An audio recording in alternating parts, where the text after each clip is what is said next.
Good morning. Thank you for joining us. I think anyone who makes it to a 10 o'clock meeting on day 3 of London Book Fair deserves, some sort of prize. Well done. Thank you all for being here. Welcome to this Writers' Centre Norwich International Literature Showcase event. I should start with a qualifier, a confession. I am not Tom Chivers. Tom Chivers cannot be here today. We're very sorry for those of you who wanted to meet Tom as the very interesting director of Penned in the Margins. He unfortunately is ill and can't be with us. I'm John Morley. I work at Writers' Centre Norwich, and so it's my honour really to present our other two speakers today, and they will read, and then I will attempt to interview and interrogate them in a halfway sensible manner about poetry, translation, multilingualism, and London. So we start off with a provocative comment by Tom Chivers. London is permanent transit, transformation, and tremor. London is multiple migrations, is extreme multiculturalism, yet somehow monolingual, is savage finance and medieval guild, is brutalist and royalist, safe and uncertain. And it's those tensions, those paradoxes that we want to attempt to unpick a little this morning in the context of two writers who both write about London, but in foreign tongues other than English. To my left is Vanni Bianconi, the director of the Babel Festival and the editor of Specimen Review. Born in Locarno, Switzerland in 1977, he now lives in London. His poems have been translated into various languages and published in book form, magazines, and anthologies. He's the author of 3 poetry collections in Italian, Faurea dei Morti, Ora Primo, and Il Passo dell'Uomo. In 2016, he published his first prose book in English, London as a Second Language. That's a collection of memoirs, essays, published by Humboldt Books, and that's specifically why we invited him to join us this morning. And he's been awarded the Schiller Prize, the Maratza Prize for Translation, and shortlisted for the European Poet of Freedom Award last year. He's also a translator. He's translated Auden, Faulkner, Somerset Maugham, Denton Welsh, and Eric Fromm into Italian. He's the founder and artistic director of the Babel Festival, a very, very interesting event which took place for the first time in London last year. It's a migratory festival. It travels around the world. And he'll talk later about this multilingual web platform, Specimen, which again is an extremely unusual and very rich project, which I'd advise you all to take a look at. So that's Vanni Bianconi. Thanks for joining us, Vanni. I'll introduce Ifor now as well. Ifor ap Glyn, sitting next to Vanni there, was born in London to Welsh-speaking parents. And he's published 4 collections of poetry and a novel. That novel, Tar Bo Dow,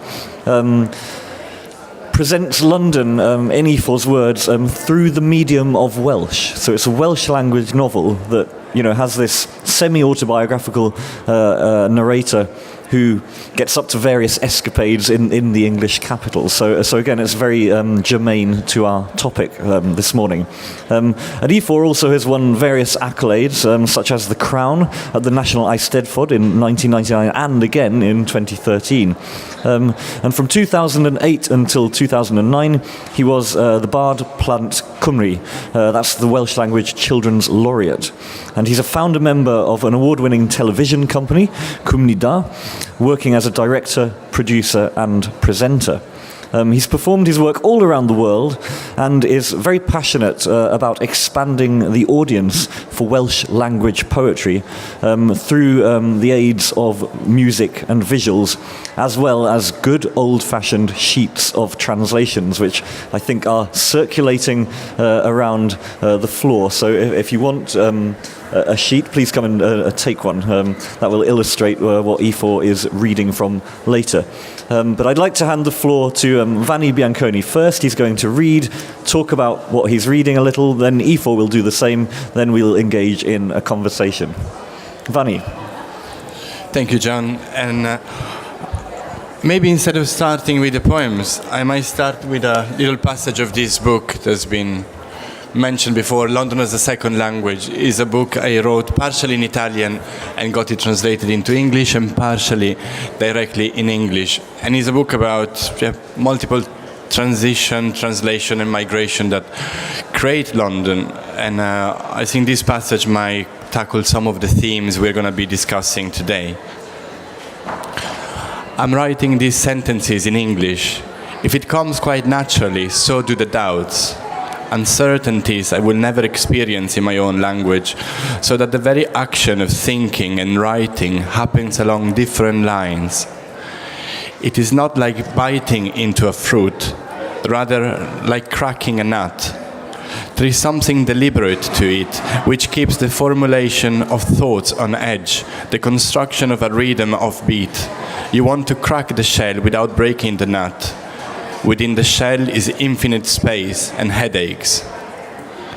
For a living environment, to be multi-ethnic or multilingual is not a value in itself. There is nothing wrong with the opposite if it isn't the effect of fascist policies. Still, multicultural contexts have the special charm of the frontrunners.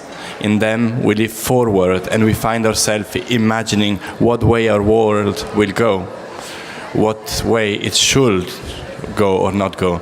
Like ring roads, beltways, loops, beltlines, encircling and connecting the edges of our present time, opening up to the foreign, safeguarding the traditional and all possible and impossible combination of the above, always missing the point because the point is always double, multiple, is a polarity. So that avant-garde, status quo, dinsianjas, mestizaje, rappel à l'ordre, and vendetta are all lanes and segments of the London orbital. Besides, in English, these are loan words, mayhaps loaned by the very ones who build the orbital. English profusely lends out terms in its turn, such as establishment. I just learned that word, loan word, writing in this lone language about the lone people who constitute London, the lone town I live in and I know of, the lonely Londoners. Allow me to borrow some more then, now from Alexander Hemon, a Bosnian writing in English and, along with the Serb Charles Simic, one of the best American writers. There are many things I cannot translate exactly from one language to another, but that means that meanings and words are transformed, not lost in that process. Translation creates new layers of language. It is not a matter of failure, but of potential and possibility, of triumph. If my identities were perfectly matched, they would have nothing to talk about. As it is, there is constant chatter in my head. I have at least twice as much language as any monolingual person.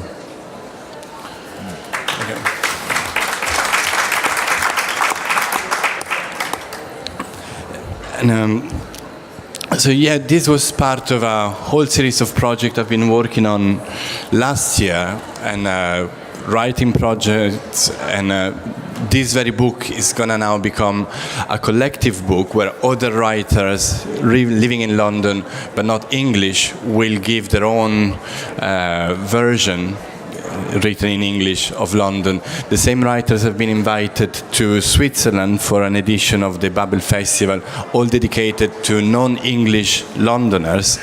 And yeah, so this is part of the project that circulate around London.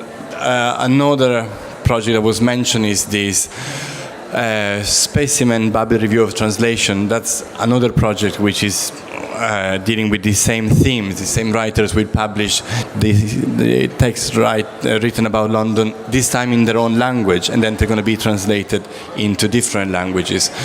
So I think is this series, it has to be a collection of projects to tackle London from the outside.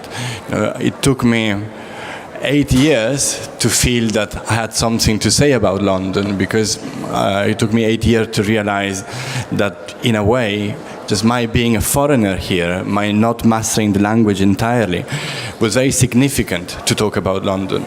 I lived here years and years, always feeling I was trying to fit in. I was in the condition of the migrant, even if mine was a cultural migration, was not a radical migration, but still I didn't fit in, and I had to fit in. I had to master the language more. I had to be able to write without making mistakes, and even perhaps talk without an accent before I could say something about London. And then suddenly I realized that this was wrong, that the London I frequent, and which is just as real as the very British one, is full of accent, full of linguistic mistakes, full of mix of languages. And so this is the very London I had to talk about, I had to write about, and had to work on in many different ways. I think just the multiplicity of the way to work about it reflects the variety that London is. And maybe shall I make a pause and we move to Glyn? No, we're very happy to hear a few poems if you want to do that next. Okay, because then this is another aspect, is a side effect in a way of this multilingual living. In these years here, I write poetry in Italian, of course, but I try to write poems in English because it was the language I will hear and speak every day. But it was always, in a way or another, some sort of disaster. But only recently I realized that there is a way about it, maybe, which is to translate my Italian poems into English, and in the process change them also radically, but at least knowing where I start from and where I want to get, or without getting too lost in the possibility of a language that I don't master entirely. So I can maybe read one of these poems, which is about moving to London, and it was written in Italian, but now fairly enough it's in English. It's called Weather Forecast. But the clock doesn't stop.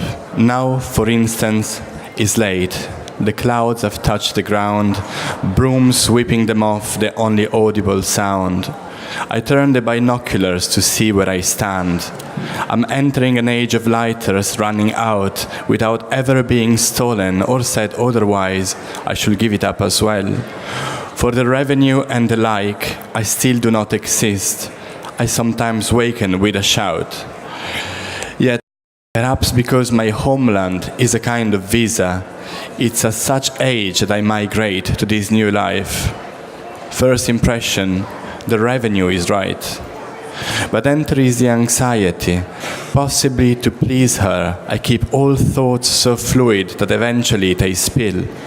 But that's not all. It means at least that I'm not ready. And if I come to terms, it's only with a steady fear of being here. Never order. Take the bill. I sit on the 23rd floor. The rain thread stitch my thoughts up here with black tar, dark pitch, 200 feet below and lights all round. No wonder I'm all over the place. I don't hold my ground. With a grandma I'm sharing a flat and the long aisle of dementia with the English tongue, my bedsit. Without a vision of the world I see, I've insight when words glance back at me. But to be cast between two languages feels like a Venusian squint or an Achilles heel. A forked tongue, something less than true.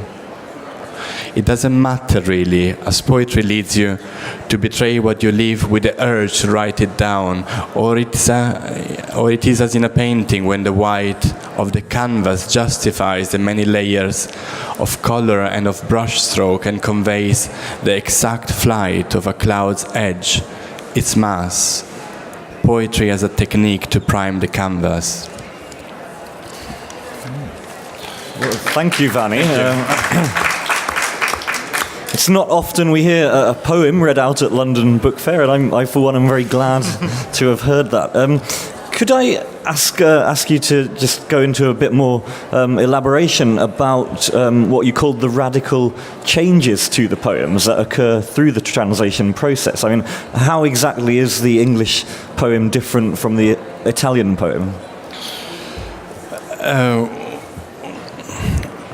Well, for instance, the second part of this poem I read is rhyming in couplets.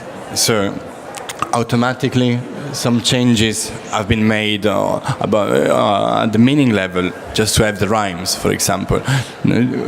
As a translator, I like to translate formal poetry, and I find it sometimes easier to translate like a sonnet, say, than to translate a sloppy prose writer.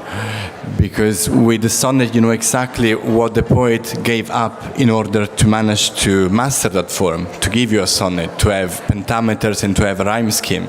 So you know that this is the priority the poet followed. So automatically, you know what is your priority in translating. And of course, translating my own poems, there is something a bit more liberating because I can do this, and if I cannot find the rhyme, I can change entirely, and that's probably a revenge of all the struggles that I had to go through as a translator. And so there is this evident level, which is just to keep the form, to keep the meter, I can freely change. But there is also which is probably one of the reasons why I go back to English. There is a difference which is more subtle, and it's hard to express, but is a difference of tone. I sometimes wonder if I moved to England also because of the love for the English poetry, because all of my favorite poets, the poets who influence me the most, are English, like Derek Walcott, English language, of course, Auden, Walcott, Larkin, and so on. So in some strange way, perhaps I found myself living here also because of this. So this means that when I write in Italian, the voices that are very present in my writing, and then perhaps make my writing not so much Italian, is this tradition of poetry, which is not Italian, is foreign. So there is already an element of translation in between the inspiration or the tradition that forms my poetry and the language I write it in. And so when I go back writing in English, a lot of the words these poets use, a lot of rhymes, a lot of things I have in my ear can actually come out. And so that's a tricky moment, because it's, in a way, it goes back to something I was translating from, like a hidden text that I will not reproduce exactly, but I was trying to achieve. And going back to the language that hidden text was written in, I have, in a way, to be double careful not to rewrite just an Auden poem. I have to write in his languages, following what he was doing, but still keeping a poem of mine. So this is another element. A third element can be a more down-to-earth, less abstract quality of the writing. Italian, I think, is a language that can flirt much more easily with abstraction or something that sounds poetic, even if I try not to do it in my poems, but it comes out in a way which is much more passable than in the English. So when I translate, I think I kind of try to lower the tone a bit more, to make the poems even a bit more concrete. And then this is very helpful, because once I have the English and I achieve this in the English, I can go back to the Italian once again and lower the tone and make it more concrete once again. So it's an ongoing process which allows me to never finish a book. That is absolutely fascinating, and it reminds me of something I once read about Samuel Beckett, who used to do a similar process of translation and retranslation of his plays between English and French, certainly in the late plays. And it suggests that, there's a view of the text as being much less fixed and much less certain than, how perhaps literary critics, etc., sometimes think of it. The text is a thing that's hovering between two different languages. The thought, in a way, behind the text is sort of much less situated than one might assume, right? It's more mobile and flexible than just writing some words down on the page, right? Yeah, absolutely. In a way, it's not even radicated just in its own language, which is, I think, a very controversial idea. I'm not even convinced it is true, but when I go through this process, it feels definitely true that my poem is not an Italian poem. As I just said, the inspiration, the tradition behind it can be English, so it's already a mix. And so when it turns into English, in a way, it's more at home for certain aspects than when it's written in Italian. So I don't think it's like a superficial experiment. I don't translate the poem into any language I know just to see what happens. But I think some poems have roots in other languages, so to translate them into those languages is to bring them home, and then you can move home a few times back and forth. So the text is not finished and the language is not one, I think. That's fascinating. And so to what extent does your thinking about poetry in that way find expression in how you think about the city of London as well? Because you talked in your first piece about this fascinating imagery of the spaghetti junction like ring roads and the different sort of loan words that express the city. So how fixed or unfixed is London in your mind? Are you actually thinking about London like a big poem in the same way that it is in that same abstract space? Yeah, like a big poem read at the London Book Fair. So there is that element, and it's the element that we tried in this book, in this festival. We're trying to tackle it and to bring it to the surface. But at the same time, I think the London and the UK establishment is much less multilingual than what it could be. We were just talking before about how there is this incredible richness of multiple languages and multiple cultures. But this is, especially the linguistic one, is not considered as such, is not considered a richness in itself, is also something threatening. Invisible. Right? And we come from multilingual backgrounds. I come from Switzerland, and I think writing for the free word, I realized for the first time I had a nationalistic fit. I felt like I could appreciate one thing of Switzerland, and this doesn't happen often. But I realized, dealing with London and multilingualism, how in Switzerland the multiple languages, even if we don't speak them really, but are considered something positive, a positive value, something you should kind of develop and take care of. Meanwhile, in London it's not. I think both on the publishing level, in the schooling level, is not something that is considered a positive value. And so there is this huge potential because the languages and the cultures are here, but as I said, it's a bit like a very long, complicated poem read in this environment. So I think there is a lot that can be done, should be done, and that people like Glyn are doing. Thank you, and that's probably a good point to hand over to Ifor. You're going to read and also comment on what you're reading. Yeah, my relationship to London has developed along a very different trajectory to Vanni's. He's moved to London and arguably could say has initially experienced it from the outside, and has gradually London has worked its way into your work, whereas I began on the inside and have left, but London still has I still think of it as my home. I haven't lived here since I was 19. My parents still live here. My brother still lives here. It's still in an important way. It's still my home. And the reason I wanted to write this sort of semi-autobiographical novel. It was semi-autobiographical because I didn't want people to think that I'd done half the stupid things that were in the book. It's a novel rather than autobiography. Because there's a dearth of urban writing in Welsh, which is a paradox in a way, because Wales was one of the first industrial societies in the world. I'm sure it's been argued that Wales was the first industrial society in the world, the first society where 50% plus of the population were engaged in industrial activity. And industrial activity tends to foster an urban environment, not necessarily, but tends to. But when I was growing up, there was hardly anything written in Welsh about the kind of world that I lived in London. There was hardly anything written about Cardiff or Swansea. The books were very few and far between. It's much better now, but still nobody ever written anything about London. And people have been living in London. Welsh people have been living in London since the 1200s. I was brought up to speak Welsh in London, as was my father, who was brought up in Tottenham, as was my grandmother, who was brought up in Haringey. it's not so often that the language will go through 3 and 4 generations, but you know it often goes through a couple. Anyway, so let me read you a bit of this. So I'll read it in.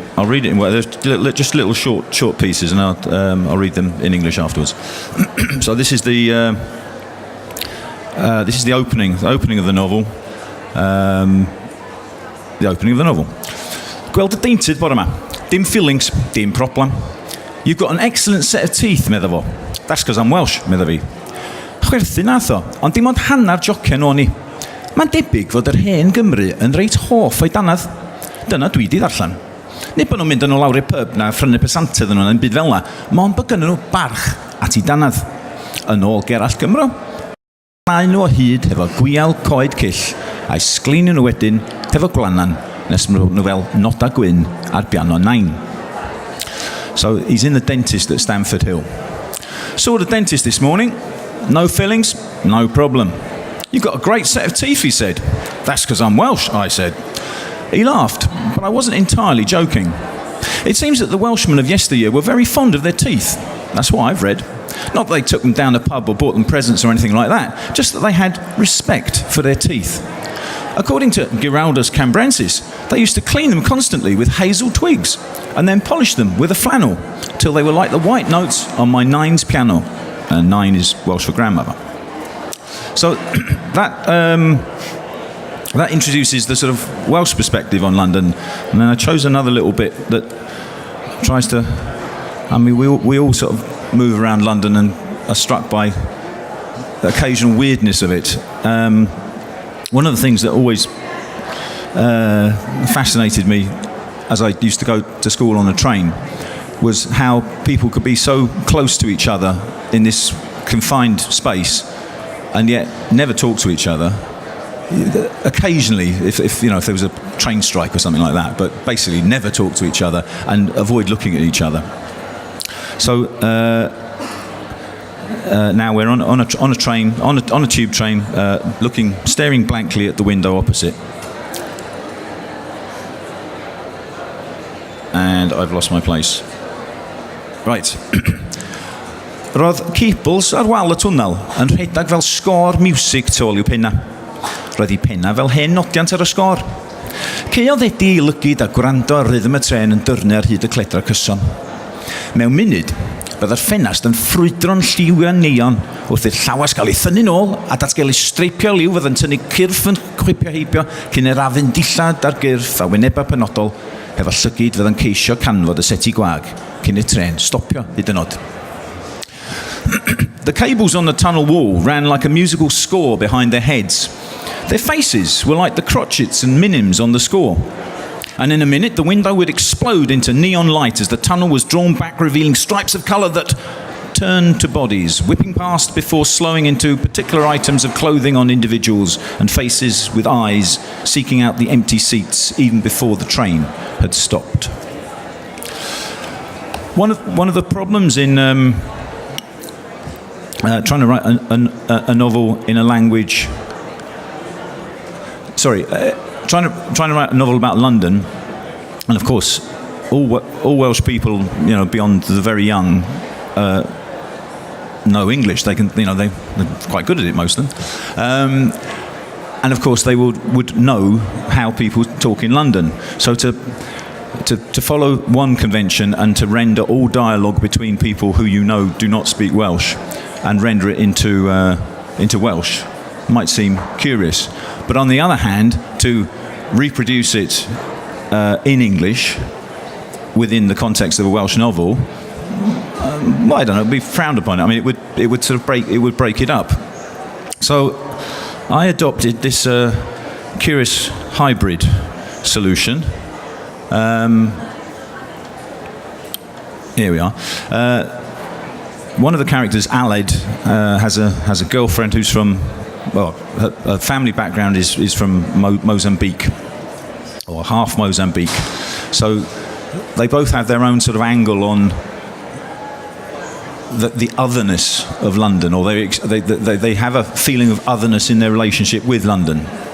But she, paradoxically, is more at home in London, possibly. Anyway, just to give you an example of how the dialogue worked, because Mandy, as she's known, obviously doesn't speak Welsh, but how do we represent that? Trodd ar ei hochor gyda'i chefn tuag atai. Oedd hi'n flin am oedd hi'n gwrthod cysgu yng ngwely dad tra bod Ifor. Ond fedrwn ni ddim. Doedd y peth ddim yn teimlo'n iawn. Hanner awr ynghynt, roeddwn ni'n bengrisia a mi'n trio ei chyfeirio hi oddi wrth lloff dad. I just don't understand what's the big deal. It's a double bed. Ti'n cysgu yng ngwely fy mami, ddigon aml pan mi ar night. Dwi'n gwybod. A dwi'n gwybod bod hi ddim yn neud... Dwi'n gwybod bod hi ddim yn neud synwyr. Mae o fel agor can o gwrw yn capal. Roedd hynny am ryw reswm wedi gwneud iddi chwerthin. Me and my Welsh Methodist boyfriend. Pam na fyswn ni wedi gallu mynd allan efo lapsed Catholic neu bad boy Buddhist. Rwbath syml. Tits a Mr. Hang-Up. Nawn ni gysgu'n dyweli di. She turned on her side with her back towards me. She was annoyed because I wouldn't sleep in my dad's bed while he was away. But I couldn't. It just didn't feel right. Half an hour earlier at the head of the stairs, I was trying to steer away from Dad's bedroom. I just don't understand what's the big deal. It's a double bed. You sleep in my mum's bed often enough when she's on nights. I know. It doesn't make sense. It's like opening a can of beer in chapel. For some reason, that made her laugh. God, me and my Welsh Methodist boyfriend. Why can't I have just gone out with a lapsed Catholic or a bad boy Buddhist? Something simple. Come on then, Mr. Hang-Up, we'll sleep in your bed then.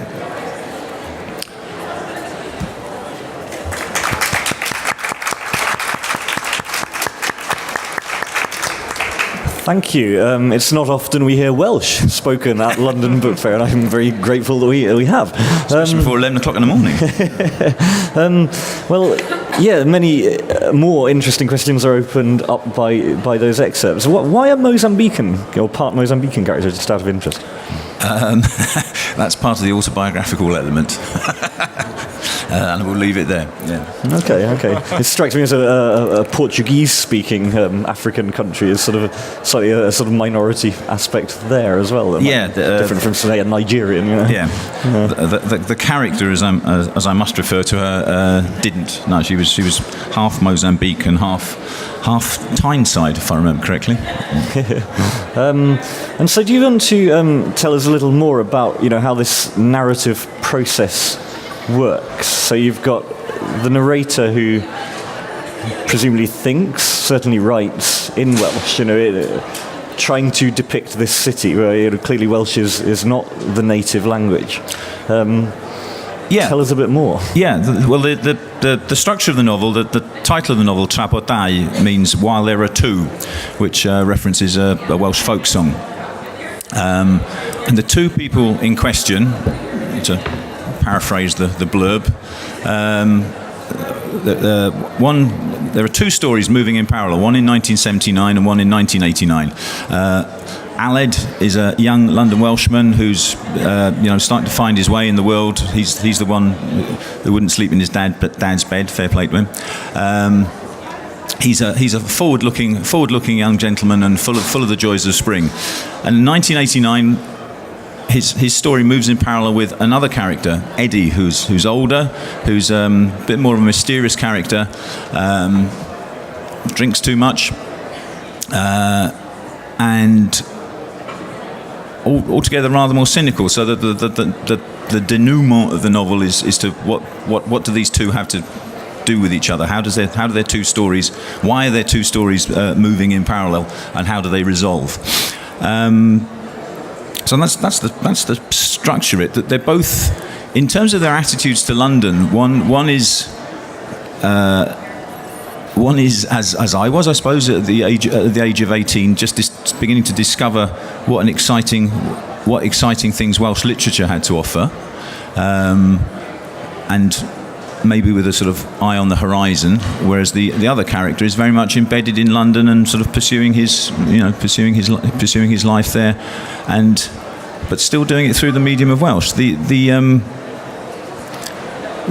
One of the curious things about growing up speaking Welsh in London was how you didn't realise how invisible you were, because I thought it was practically like I had it tattooed on my forehead. I'm Welsh. I've got a Welsh name.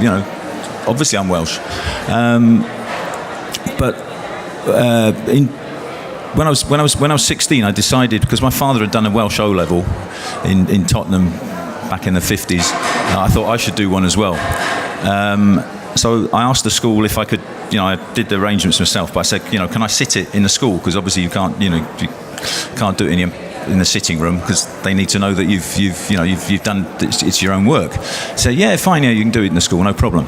So on the day in question, I turned up for the exam. Physics was the main paper, so outside there was a sort of a board saying what the seating plan was. So I just want to make sure that I sat at the right seat and didn't have to do a physics paper, which would have been even more trying. And next door to me was a guy who was in my class, Mark Bremen his name was, and he said, "I didn't know you did physics, Mark." "No, I don't do physics. No, I'm doing Dutch O level."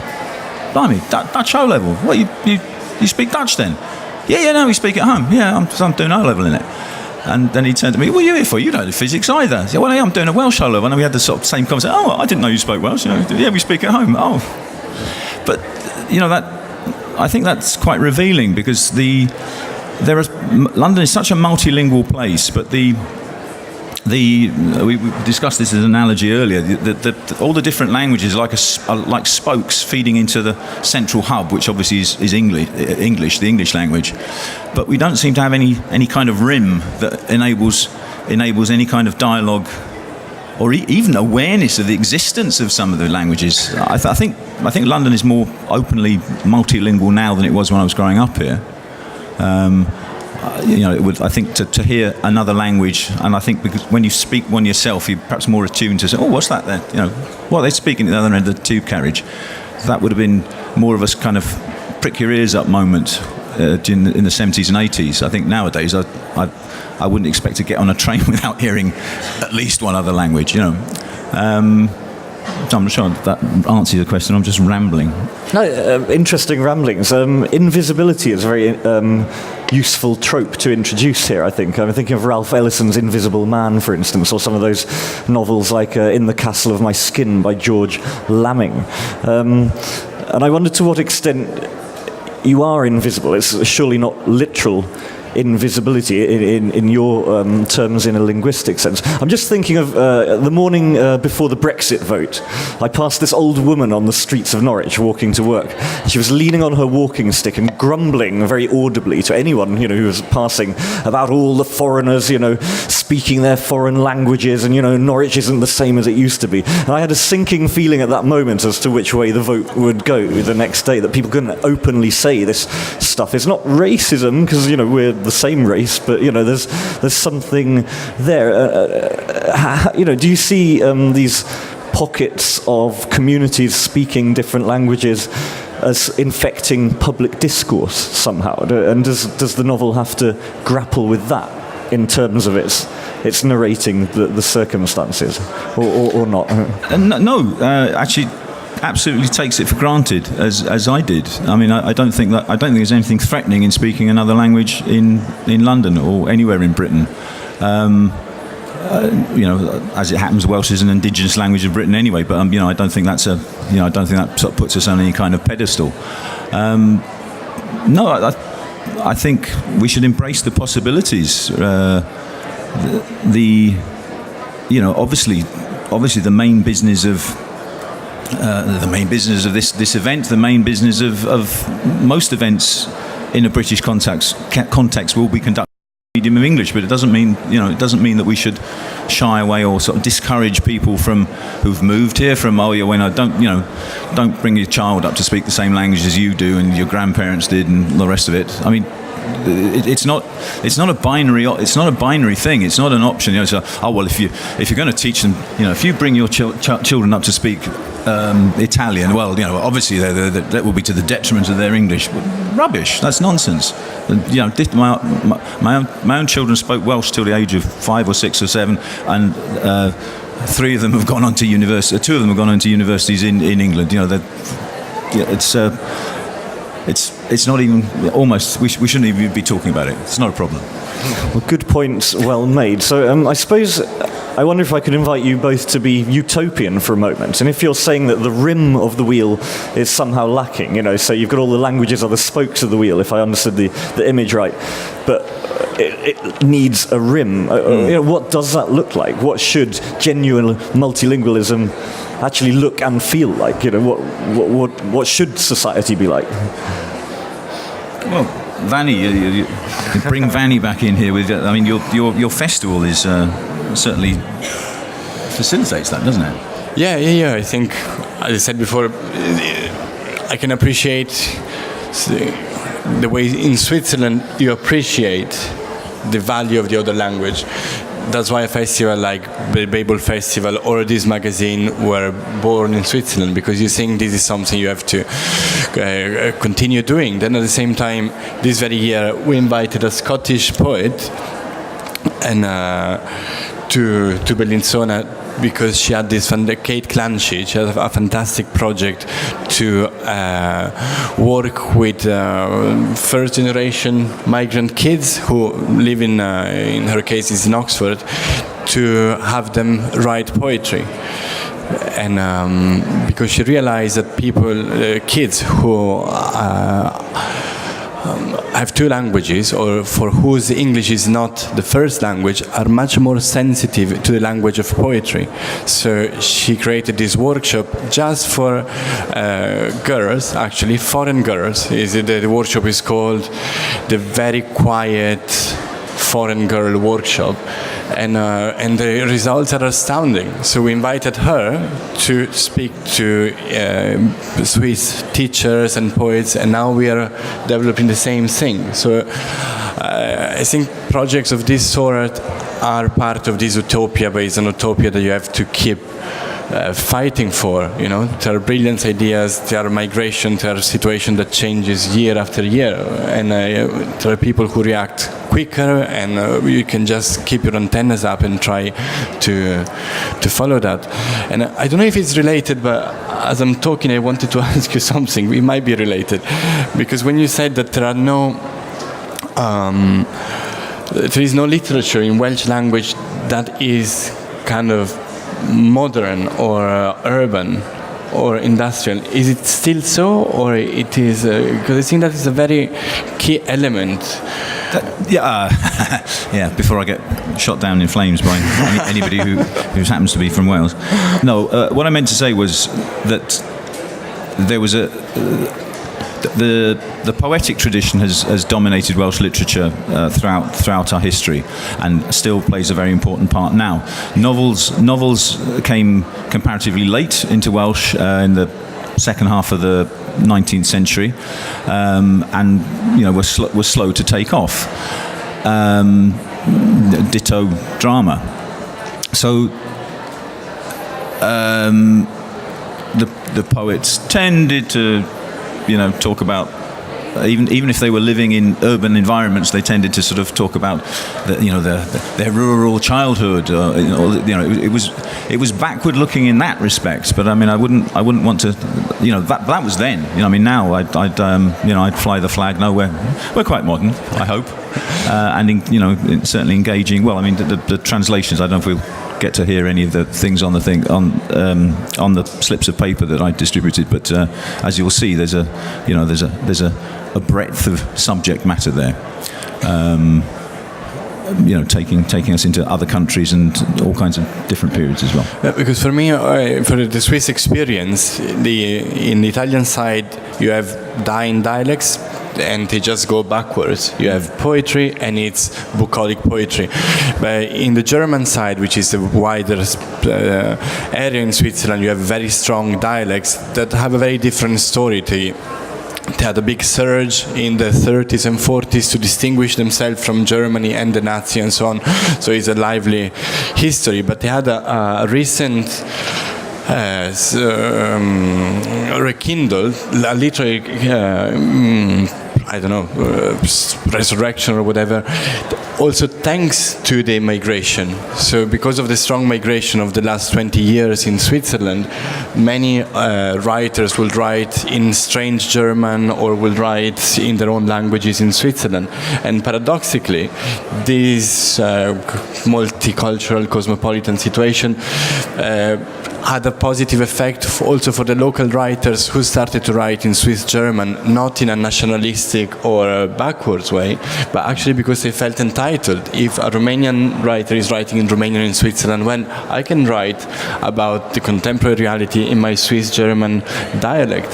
So this localistic relationship to your local dialect suddenly changed completely its position on the political spectrum and also on the literary scene. So now you have a lot of writers writing very contemporary novels, prose poem, performative texts in their own languages, and this once again is an utopian effect of this multiculturalism when it's allowed to breathe and breed, I guess. Right.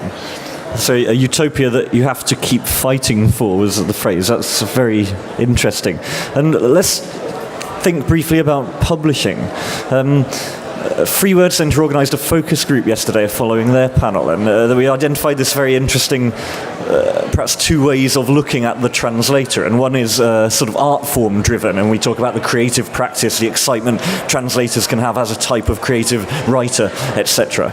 But of course, there's a massive shop floor out there which sees translators much more as a function of the publishing industry, with all its demands, to lock off bits of the internet and secure rights and protect livelihoods, and that's very important in this context, I think, to think about that. So, are you published successfully? Can your books be obtained easily? What's your readership? I just would like to know a little more about the novel and the book of essays, and sort of who reads them and how do they access the writing.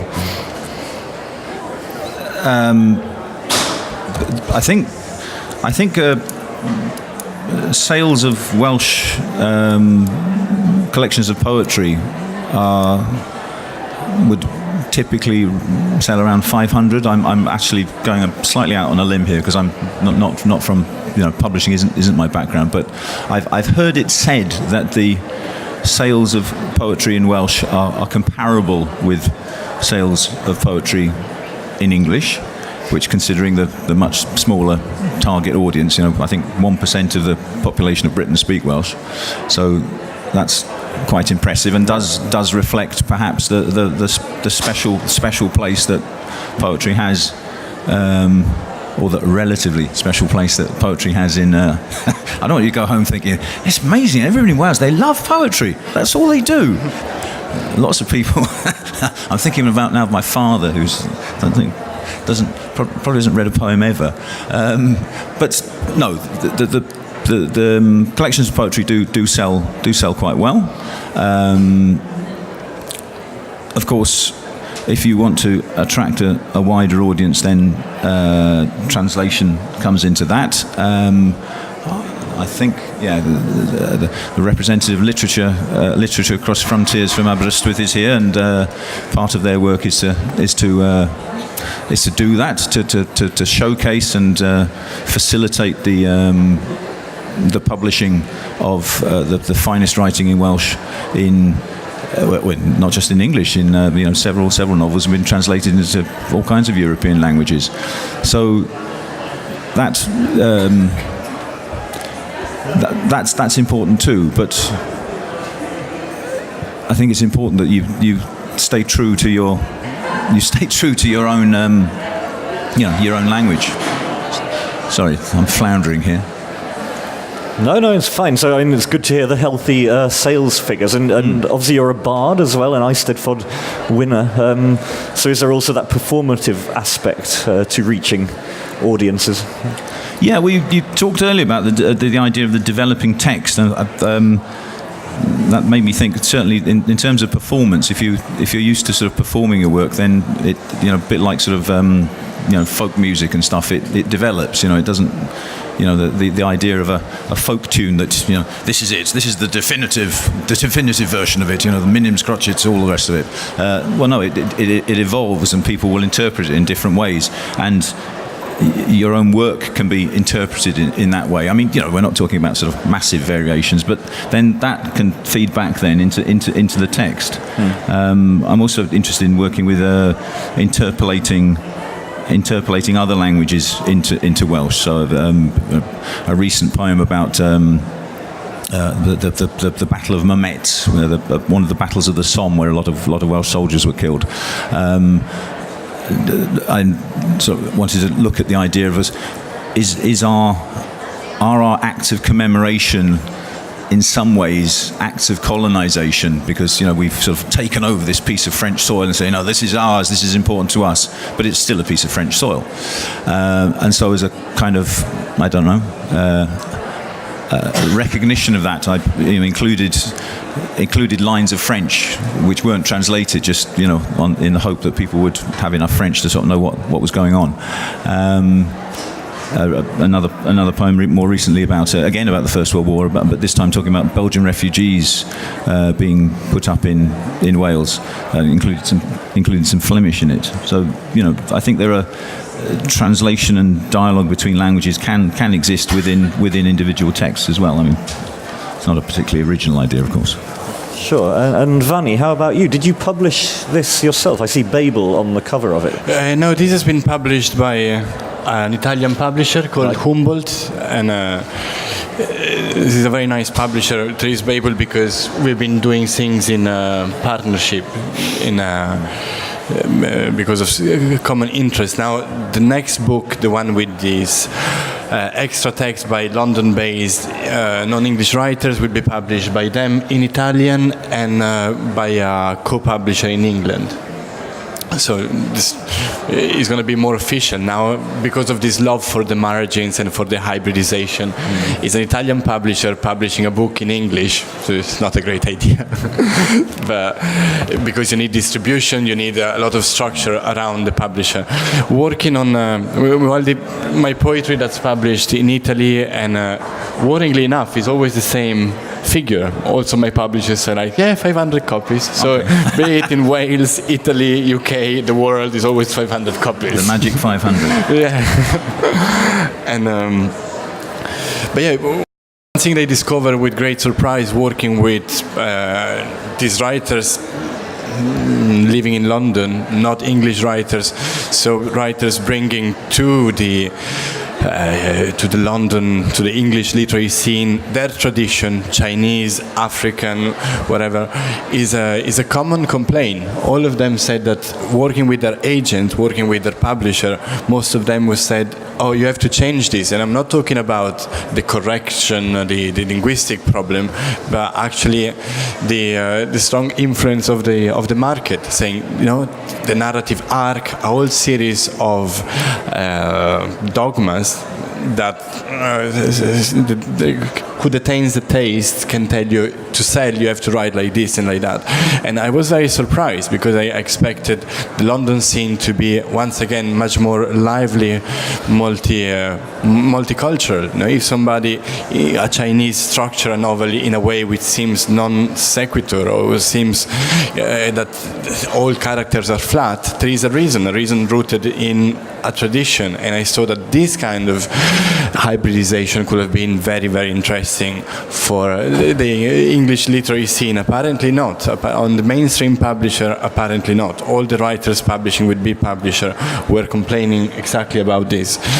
It's interesting, at the Literary Consultancy's birthday conference last year, I heard a lot of writers who would identify themselves as having some form of mental disorder, autism and so on, complain very strongly about the normalizing tendencies of editors and agents in a very similar way. So that's relevant, I think. My only hope is that this new generation of UK publishers like Pen in the Margins or Fitzcarraldo and other stories, and there are many of them that are quite new and do a very good job, hopefully their attitude is different. They translate a lot, and I'm sure they're going to be more open to this kind of thing. So perhaps it's also a matter of size and times again. We probably have time for one final killer point from each of you, and I just wanted to sort of talk about collaboration. The other thing that came out of the focus group yesterday was this notion of what the academics at Lancaster University are calling world authorship, which is an inherently collaborative sort of way of thinking about writing. It's not a romantic writer in a tower or a garret, constructing this perfect text, that actually there's many, many, many people involved in the transmission, of the story to its ultimate destination, the readers, the audiences. And it seems to me that translation is peculiarly open to that notion of collaborative authorship, and you have each talked about many people. There's no sense, I don't think, that either of you are writing alone. You're talking about your fellow writers, about your publishers, about your readers, about your funders in the Academy and in Literature Wales and so on. How collaborative is writing to you, and how does that relate to translation? Well, one thing we should perhaps mention, which in part answers that question, in part answers your question earlier about how do we create the rim around the wheel. A very good example would be Stephen Fowler's Enemies project, which I'm sure many of you, if not all of you, are familiar with. In essence, it's a bringing together of two poets to work to collaborate to either to produce whatever they like, either two texts that run in parallel, or two texts that somehow have some kind of dialogue with each other, or even something some kind of joint venture.